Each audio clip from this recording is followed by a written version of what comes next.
So, yun nga guys, kakagising ko lang. Time is mag 4 PM and today is Saturday.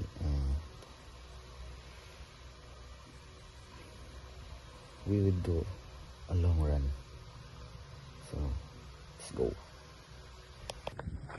So lagpas 10 kilometers tayo ngayon guys, so let's go. Kaya naman ako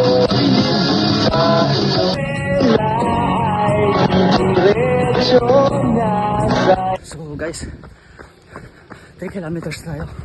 Gising natin 4:53 per kilometer and buhok na ako.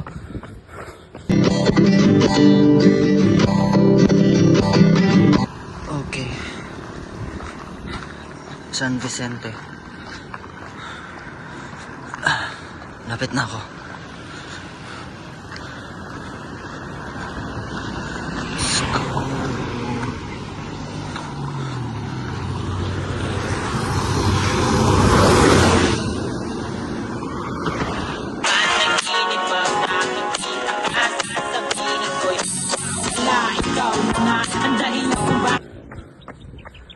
So 9 kilometers na tayo guys and malapit na ako. Yeah, feels good, right?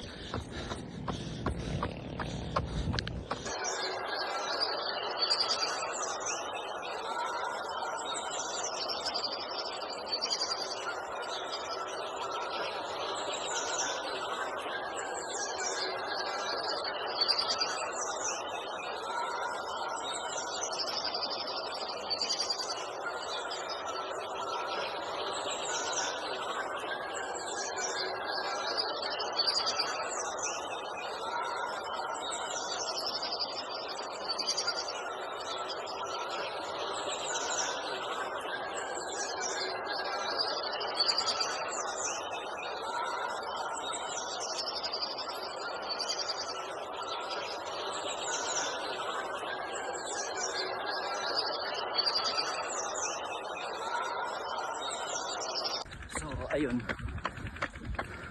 sakit ang tiyan ko dahil sa ininom ko na iron drink, diba tawag dun, with lasa siyang banana extract, pero ayun, nare-replace naman ko and inumbos ko siya isang buo, saka ako tumakbo, sakit ang tiyan ko. So ayan, ganda ng mountain doon. So hindi ko alam kung ilang kilometro na tayo. Pag-check ang aking Strava and andito tayo ngayon sa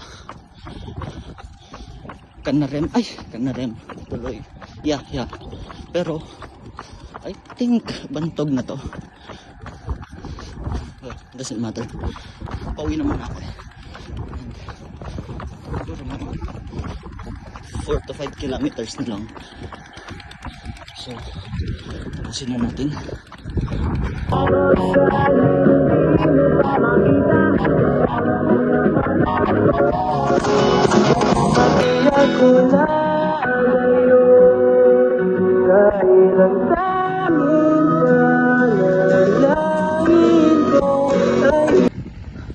Sunset. Time check 5:46. Lapit na tayo. 2 to 3 kilometers na lang.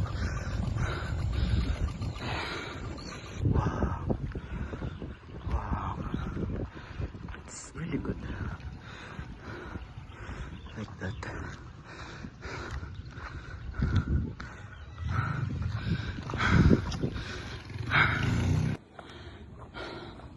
Touchdown.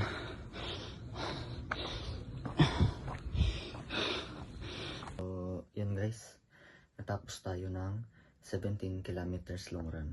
So, enjoy lang natin yung long run kasi pinapahinga na natin yung katawan para sa ating race day.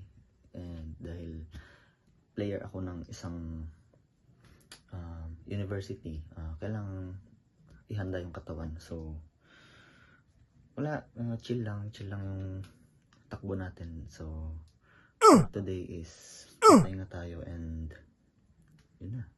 So follow for next vlog. See you.